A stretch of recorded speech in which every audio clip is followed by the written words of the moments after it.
Қайырлы күн баршаңызға. Бүгін үй жағдайында бар жоғы 3 қана заттан тұратын ірімшік дайындайтын боламыз. Видеоны соңына дейін тамашалаңыздар. Ең алдымен осылай ыдысымызға қаймағымызды құйып алып, үстіне 3 дана жұмыртқамызды жарамыз.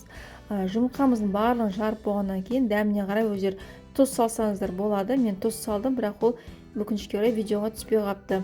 Енді осы кезде венчикпен жақсылап тұрып араластырамыз. Жақсылап тұрып бірігу керек массамыз. Кейін осы кезде отқа біз 1 литр сүтімізді құйып, осылай жылытамыз. Жылған кезде қыздырып 80 градусқа дейін жылыту керек. Кейін жылғаннан кейін осылай үстімізден жұмыртқалы массамызды құя отырып араластырамыз. Осы кезде сүтіміз қызған кезде бізде жұмыртқалы массамыз бөлініп шығу керек, яғни сүтіміз кейін сары суға айналу керек. Сол уақытқа дейін біз аздап араластырып тұрамыз. Міне дәл осындай болу керек. Осы кезде жақсылап бөлініп болғаннан кейін массамыз, сүтіміз сары түске айналғаннан кейін бірақ оттан алып, осылай сүзгішке сүзіп аламыз.